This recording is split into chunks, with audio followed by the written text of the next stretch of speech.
नमस्कार। आज हम बात कर रहे हैं संगठनों में लोगों को संभालने के दो अलग अलग तरीकों पर। एक है मानव संसाधन प्रबंधन यानी एचआरएम और दूसरा है कार्मिक प्रबंधन जिसे हम पीएम कहते हैं। ये सिर्फ किताबी शब्द नहीं है, ये सोचने के बिल्कुल अलग ढंग हैं। हमारे पास एक विश्लेषण है जो इन दोनों के बीच के फर्क को काफी गहराई से दिखाता है। तो आज कोशिश करेंगे ये समझने की कि कर्मचारियों को देखने का नजरिया कैसे बदला है समय के साथ, और ये जानना जरूरी क्यों है। भाई सीधा असर पड़ता है इस बात पर कि कोई कंपनी अपने लोगों को कितना महत्व देती है, उन्हें कैसे आगे बढ़ने में मदद करती है और आखिर में वहां काम करने का माहौल कैसा बनता है। तो चलिए शुरू करते हैं। सबसे पहले ये पीएम और एचआरएम, इनका मतलब क्या है बिल्कुल बुनियादी स्तर पर। बिल्कुल, देखिए कार्मिक प्रबंधन मतलब पीएम, ये वो पुराना तरीका है, पारंपरिक। इसका ज्यादा ध्यान किस पर रहता है? भर्ती करना, तनख्वाह देना, नियम कानून देखना और कर्मचारियों की जो बेसिक जरूरतें हैं, मतलब प्रशासनिक काम ज्यादा। इसे आप ऐसे समझ सकते हैं कि कर्मचारियों को एक लागत की तरह देखा जाता है जिसे कंट्रोल करना है। वहीं दूसरी तरफ एचआरएम है, मानव संसाधन प्रबंधन। ये ज्यादा मॉडर्न है, रणनीतिक सोच है। यहाँ कर्मचारियों को सिर्फ काम करने वाला नहीं मानते, उन्हें एक मूल्यवान संपत्ति समझा जाता है। एचआरएम का जोर इस बात पर है कि उन्हें कैसे विकसित किया जाए ताकि वो संगठन के लक्ष्यों को पाने में अपना योगदान दे। एक तरह से प्रतिभा को निखारना है, एक निवेश है जो कंपनी को लंबे समय में फायदा देगा। अच्छा, तो मतलब नजरिया ही पूरा बदल गया। एक तरफ लागत नियंत्रण, दूसरी तरफ मूल्य बढ़ाना। ये तो सोचने का पूरा ढंग ही अलग हो गया। तो फिर इनके काम करने के तरीके में, इनके अप्रोच में क्या मुख्य फर्क दिखता है? बहुत बड़ा फर्क है। पीएम जो है वो ज्यादातर पारंपरिक है और प्रतिक्रियाशील है, रिएक्टिव। मतलब कोई समस्या हुई तब एक्शन लिया। मान लीजिए कर्मचारियों का मनोबल गिर रहा है तो पीएम शायद तब हरकत में आएगा जब शिकायतें बहुत बढ़ जाएंगी या लोग नौकरी छोड़ने लगेंगे। जबकि एचआरएम वो आधुनिक है और सक्रिय है, प्रोएक्टिव।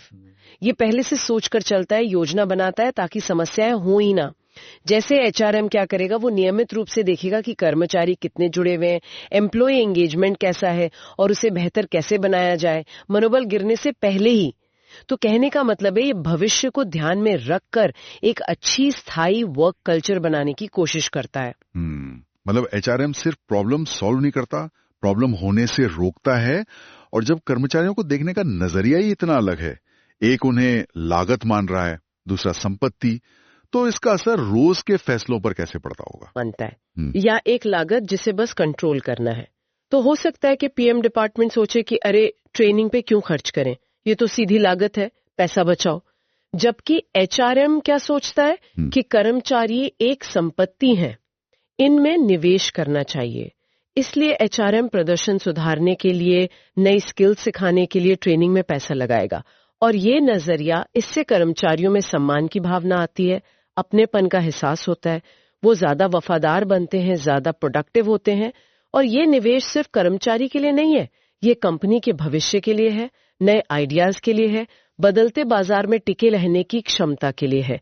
इसका सीधा असर कंपनी की कमाई पर भी पड़ सकता है। लेकिन क्या हर कंपनी, खासकर जो छोटी कंपनियां हैं, वो हमेशा एचआरएम के इस तरीके को, मतलब ट्रेनिंग पर इतना जोर देने को अपना पाती हैं? कभी कभी बजट की कमी भी तो होती है। हाँ, ये बात तो है, प्रैक्टिकल चैलेंज है ये। बिल्कुल, छोटी कंपनियों के पास संसाधन सीमित हो सकते हैं। लेकिन देखिए, एचआरएम का मतलब हमेशा महंगे ट्रेनिंग प्रोग्राम ही नहीं होता। इसमें काम करते करते सीखना यानी ऑन द जॉब ट्रेनिंग, किसी सीनियर का गाइड करना या फिर कम लागत वाले ऑनलाइन कोर्स भी हो सकते हैं। मुख्य बात है सोच की, नजरिए की। क्या हम कर्मचारियों के विकास को एक जरूरी निवेश मान रहे हैं या सिर्फ एक खर्च? लंबे समय में देखें तो स्किल्ड और मोटिवेटेड कर्मचारी तो किसी भी कंपनी के लिए, चाहे वो छोटी हो या बड़ी, ज्यादा मूल्यवान साबित होते हैं। सही कहा, नजरिए की बात है।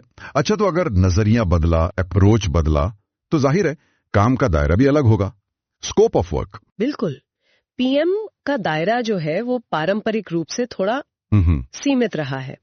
भर्ती कर ली, वेतन दे दिया, छुट्टी का रिकॉर्ड रख लिया, कुछ कल्याणकारी योजनाएं देख ली, ज्यादातर रूटीन काम, प्रशासनिक काम।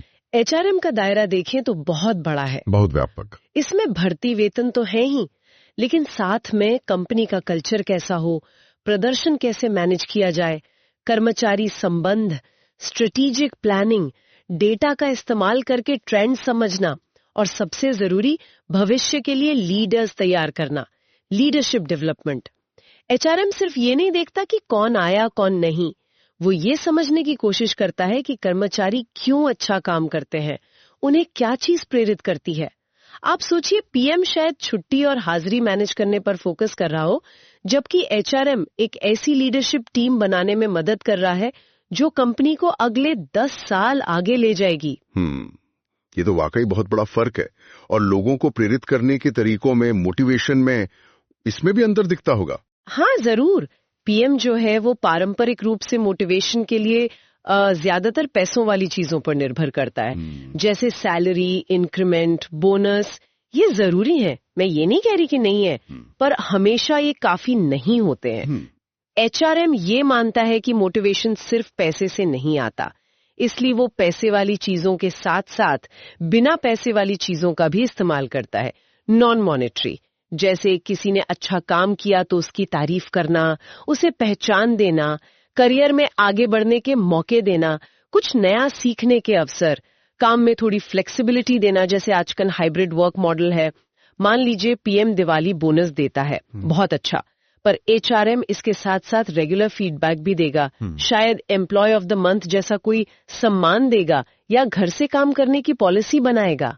आज के जमाने में कर्मचारी सिर्फ सैलरी नहीं देखते, वो काम में कोई मकसद ढूंढते हैं, सीखने के मौके चाहते हैं और लाइफ में बैलेंस भी चाहते हैं। तो कुल मिलाकर हमने देखा कि कैसे मैनेजमेंट का फोकस, लोगों को संभालने का तरीका सिर्फ नियमों और एडमिनिस्ट्रेशन यानी पीएम से हटकर कर्मचारियों के रणनीतिक विकास और उनकी भागीदारी यानी एचआरएम की तरफ बढ़ा है।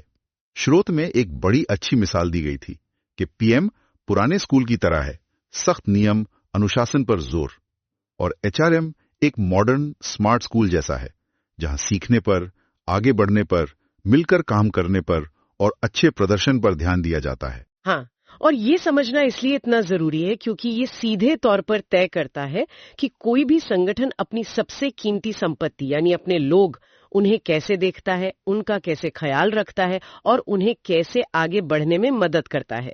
ये सिर्फ कर्मचारियों के अनुभव को ही नहीं बदलता, बल्कि पूरी कंपनी की सफलता को एक नई दिशा देता है। जाते जाते एक सवाल श्रोताओं के लिए छोड़ जाते हैं जिस पर वो सोच सकते हैं। अपने काम की जगह के बारे में सोचिए, या जो भी आपके अनुभव रहे हैं, आपको कौन सा नजरिया ज्यादा दिखता है, पीएम वाला या एचआरएम वाला? और इसके वो छोटे छोटे संकेत क्या है जिन पर शायद पहले कभी ध्यान न गया हो।